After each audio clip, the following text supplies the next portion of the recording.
let's go on to our last topic, which is this has been kind of the theme of boxing for 2022. So as much as I love the sport, and we've had some highlights. I think we can agree this has been a bit of a kind of a disappointing year. Besides, like if we don't, so if we hold women or female boxing a little bit different, like they have really done their thing. But as far as when it comes to fights that we were promised or that there was some type of intimation that these fights would happen, it's been a little bit of disappointing. I'm saying that to say is that we spend a lot of time on this show talking about the fights that are not made and why they are not made. And then I'm always getting told that you don't understand the business, you don't understand the business politics. But as a fighter, and as a I mean as not a fighter, but as a fan and as a pundit, I'm still gonna feel a certain way. So with that said, we are at the point where there was an offer, there was a purse bid for the Regis Prograis Ramirez fight. And no, wait a minute. Are you sure there was a purse bid? Well, there was a. Let me get the facts together. So basically, there was a purse split.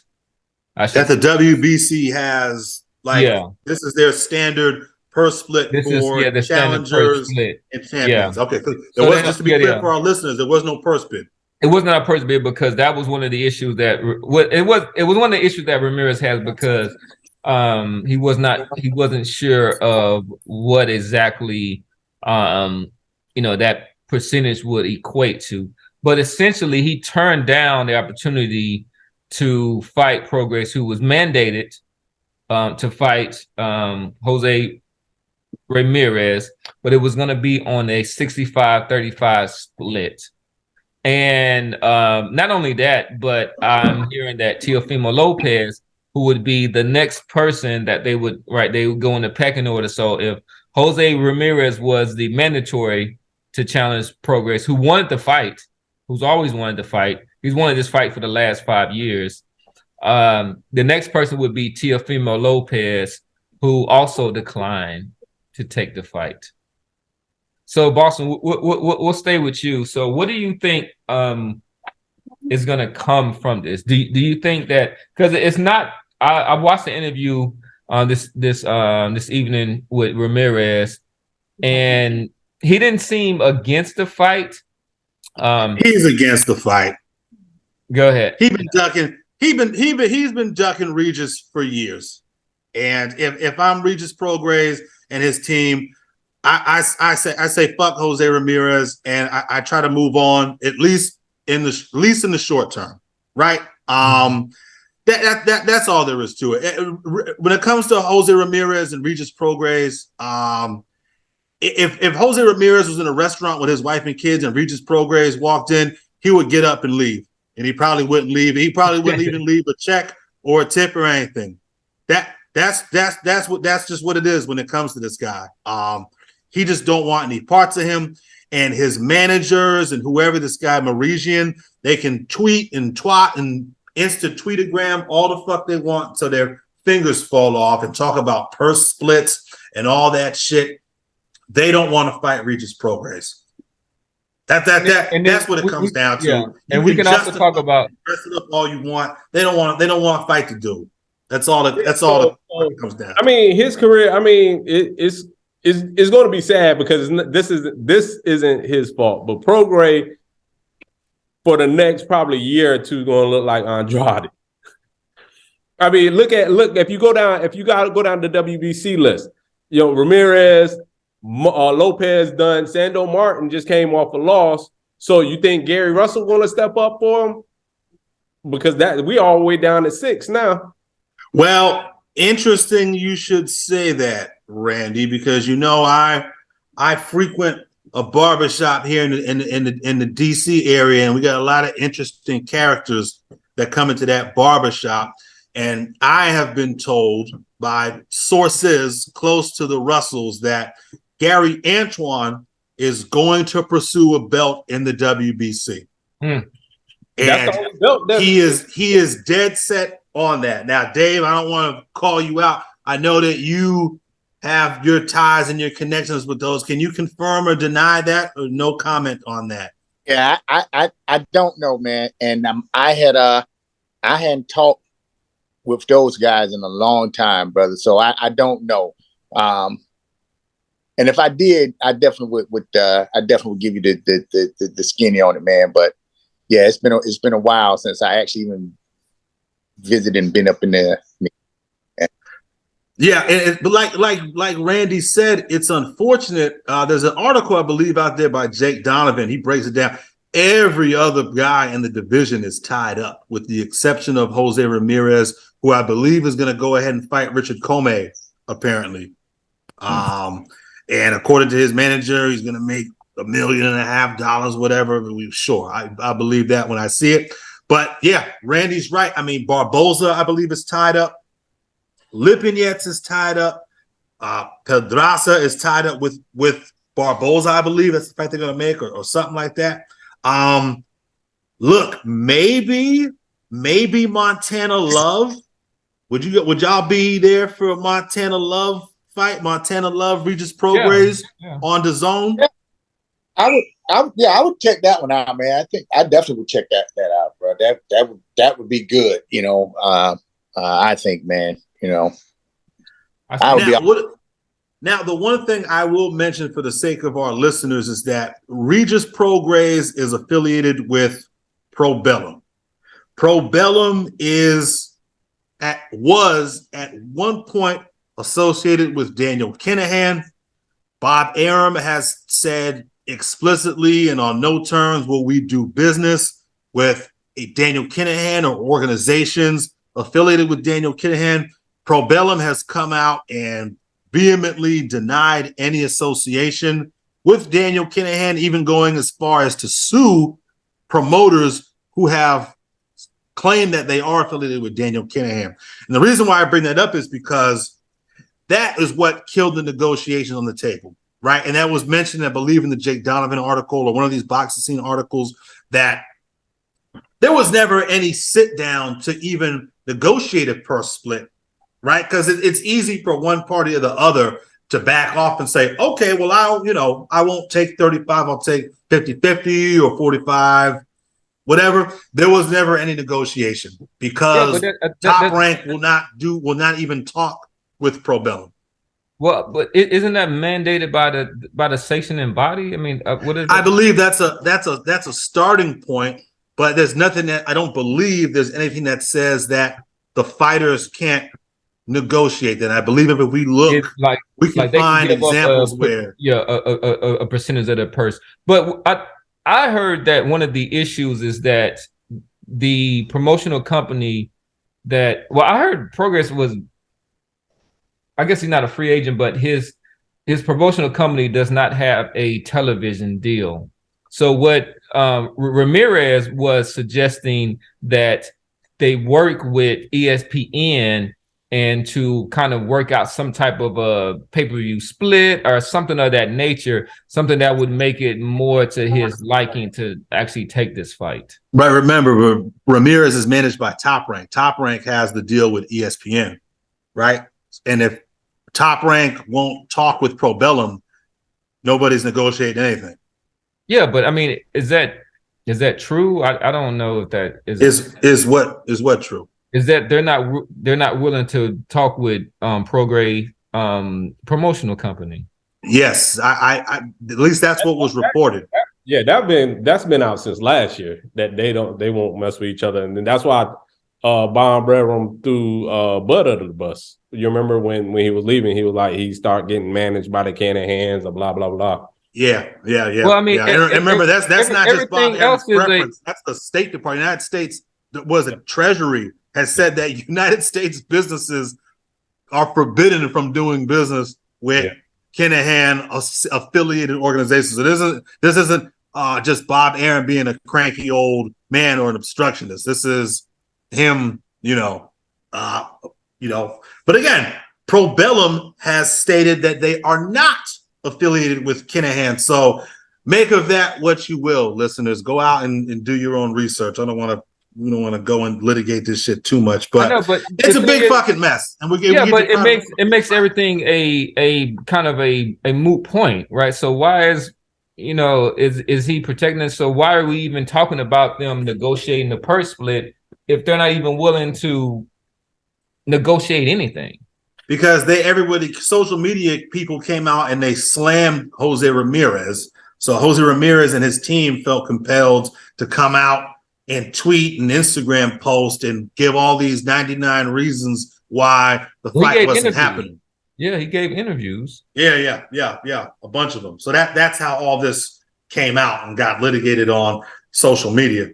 Jose Ramirez basically, and the funny thing was, Jose Ramirez basically gave his price, right? He basically said he want 1.5 million to go in there and get his ass kicked by Regis Prograis. Is what the magic number is. And if he's getting 1.5, Regis as the champion, I mean, you tell me, how much would you want? If you're the champion and the challenger's getting $1.5 million, how much would you want? Well, so this is from the the horse's mouth right here. So this is Jose Ramirez. I haven't made under $1 million since 2018. I fought the best. I fought the winner of the tournament. He says, I petitioned for a 45-45 split with 10% of the gross going to the winner. So this is Prograis. His response, he was saying something to 45-55, I'll take it. And he said, if he be willing to fight Ramirez on a 55-45 split? What happened to the offer that we just had? Why didn't you take that? That's what the WBC said. They put the rule in it for it. That's what it's supposed to be. That's a rule that the WBC made. Y'all knew that going into it. Listen, I'm fighting whoever they tell me. I'm going by the rules. If you was a champion, I would do whatever the rules say. I tried to fight you in 2008 so bad. He's like, you didn't want to fight me then. So to me, it just seems like you got one person that is willing, and he's even willing to give up a percentage of his purse just to make the fight, because he just wants to. He's looking at boxing as a competitive sport, and not as a business. And Ramirez, at this point in his life, is looking at boxing as a business. He can't move up to get killed. He can't move down because he's too big. So at this point in his life, he's already been unified.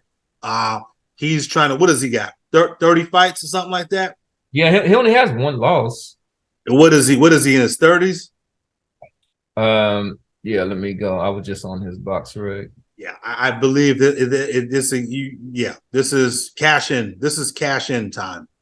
So if he is going to go out there and get his ass kicked, he wants to make sure he's getting the most money he can. I mean, or you could win. So he's 30 years old. Okay. Yeah. So not old. But yeah. He doesn't turn 31 until August of next year. Yeah. Now he's not old, but he's definitely limited, and I think that extremely limited. Everybody who's been watching Prograis lately knows what they're up against. Yeah. That's pretty much it. It's unfortunate. He'll fight. Now, what the last thing, maybe not the last thing, but one thing I will say is that the WBC, if they were serious about, again, looking at this as a sport and not as a business, they should drop Jose Ramirez's ass out the rankings. Drop him, at least drop him out the top 15. Drop his ass.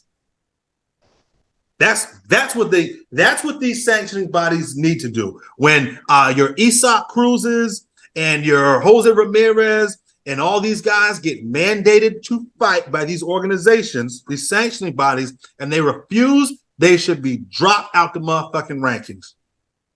I mean, I would be in support of that. So the casual one, what do you see Prograis turning to if he can't make this fight? I don't know, man. Because if I was Teofimo, I jump out the WBC and stick to the WBO and wait that out to see if who between the Josh Taylor and the Catterall fight. So maybe give yourself almost a whole year to get back to a resemblance of your past. Yeah. But for Prograis, man, he's almost like a man without a home. You know, if he ain't got one of the major promotional companies with television rights pushing you, even though he's a champion, nobody's really trying to check it. Like if I was, I don't know, man. I mean, but shouldn't I give you more? Shouldn't I give you more flexibility in the sense that it should? Yes. How so? Because it's like because if he's one of the things is always about the TV, like is it going to be on ESPN or is it going to be on Showtime? What he can do is like they can work with whoever, like say for example, Ramirez is with ESPN, so they can work under that. So it's like because he has no obligation to any other TV network. But and then so now you're looking at the promoters, you know what I'm saying? Like I put my money in the building up Ramirez. This guy on an island, everybody thinks can beat him. So I can put Ramirez against Sandor Martin. You know what I'm saying? I mean, but yeah, that's like you could, but like Cam said, he does have the flexibility, right? Remember, flexibility don't mean you in a good position. I mean, there's that's true. Things. It's.com. It's like either you're in a flexible or you're in inflexible position. Prograis don't check the boxes. That's what we were talking about in the pre-pro about mismanagement. Prograis don't check enough boxes. Remember, Miguel Cotto moved around the last third of his career as a free agent. He fought on whatever network he wanted to, whenever he wanted to. But Cotto checked all the right boxes. He was an established superstar at that time. Yeah. So Prograis is just like Willie Monroe, you know what I'm saying? You're a great boxer, but you're like you said. No, come on. He's not like Willie Monroe. He's not like Willie Monroe. With all this guy has a belt. He's coming off a defining knockout. Hold on, but he just got that belt, and then before he got that belt, we won't talking like, oh, he's a free agent. He could do whatever. He just got into he was kind of like the boogeyman of the division. Remember, he's a two-time champ now. Without that belt, so which one you think? I bet you his pockets ain't. I bet you Ramirez's pockets is bigger than Prograis. Oh my God, you had to go there, Randy. What the fuck that got to do with anything? Boxing is a business. Like, but that's why I said we're gonna continue to have bad years. He doesn't have the backing, so he's not gonna get the big fights. But now I understand he's trying to push it where he's like, yo, this is my money. I got the belt. I'm getting 65%. You getting 35. But I kind of agree with Ramirez. I'm like, look, man, hey, it's just like we should all. If they thought he could beat him, they'd make this fight. Exactly, and we should all just resign to that. One thing I'm not doing is knocking Prograis. Prograis, you just did. That's all you as were a doing. boxer. I'm not knocking Prograis as a boxer. I think he beats all their asses. But as a business side, he don't have the backing to get the money that he deserved at this point. Randy, we have guys. We were talking about Demetrius Andrade before in the pre-pro. Andrade was undefeated with a belt on the same network as a bunch of other guys who were undefeated with belts, and they didn't make the fight. And the reason they didn't make the fight was not because of mismanagement or questionable business. He had all the stuff that you saying, Prograis. It wasn't me. That was Cam that said the mismanagement. No, right. But what the point I'm trying to make is that Andrade has all the things you saying Prograis don't have, and they still wouldn't make the fight. No, I disagree. He does not have a fight-friendly style. Prograis has always been, and you want to see him fight. This guy, he broke the last guy he fought. He broke his jaw and put him in the hospital. Who was that guy? The guy, the Irish cat, the guy who fought Shane Mosley Jr. He's like top 25 or whatnot. Prograis. We're talking about his fighting style, though. Yeah, but come on, Andrade. But with this, we do need to. We're getting a little bit longer than 2. I do want to wrap it up, but I want to. Jason Quigley. I want to. Yeah, it was Quigley. I want to throw the coach before we end and say that if you were managing or even coaching Prograis at this point, what do you think that he would need to do to be able to kind of elevate his profile to get these type of fights that he, I think, deserves at this point? So, wow, man, so I like his flexibility. You know, he can go a risky route and try to do something with a well-known up-and-coming, somebody that's in that 140. If he could fight somebody like the Antonio Russell cat, just with that name recognition and stuff as well, and the youth of that guy, and if he could get out of that fight, he could get past that fight. I like it. I like it if he could get past that fight and then kind of wait and linger and let Tank and Garcia do whatever they're gonna do at whatever weight they're gonna do, and then Garcia talking about coming up to 140 or whatever, jump on up in that thing. You know what I'm saying? But I would do something that I could do in the interim now that would still make me relevant. And if getting somebody that's an up and coming youngster and you stop that joker, that's still gonna make you kind of relevant, and it's gonna put that talk out there in the boxing world. Hey, he gave somebody a shot, he stopped this young kid, blah blah blah blah blah blah blah blah blah. You know what I'm saying?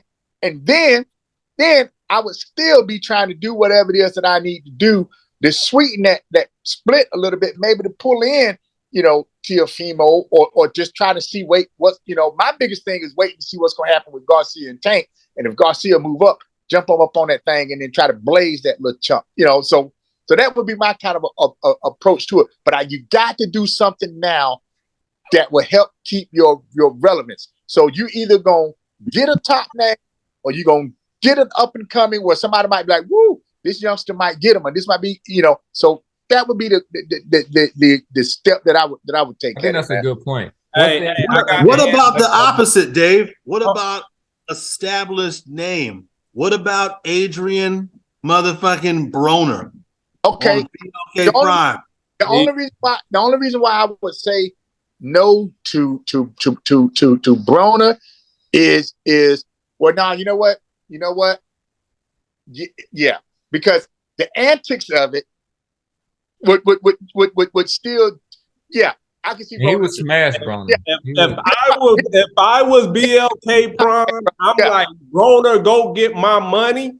You know what I'm saying? We invested all this money. Now you go, and then Prograis is perfect because, like you said, he's a free agent. He can come in there. But if I was Prograis, the end of 2023, I want to run that back. You know what I'm saying? I'll do it at a catch weight. I'll do it at 143. Now he definitely wants Josh Taylor. He definitely wants Josh Taylor. I will run Josh Taylor. He definitely wants Josh Taylor. We'll lose a draw on Josh Taylor's side when he fight Catterall. He's going to move up. He's going up to 147. So just be like, hey, I'll fight you at a catch weight, bro. But I don't think he's going to make 140. I just don't see the guy look dead on that. He like a motherfucking POW. Yeah, he looked bad. Yeah, I don't see him making. All right, he gonna lose this is last fight at 140 anyway. He lose the belt or he loses on the scale. He gonna make this fight and then go to 147. If I was Prograis, I'd be like, look, man, catch weight. Let's run that back at the end of 23. All right. Man. That's a few options there, and I like that. I like that. I think that's a good way to close. I appreciate it. I think we all kind of finally agreed. All the pundits. I do like the Adrian Broner taking that fight and taking it to BLK Prime. I think that's a win-win at this point because of Prograis, his flexibility.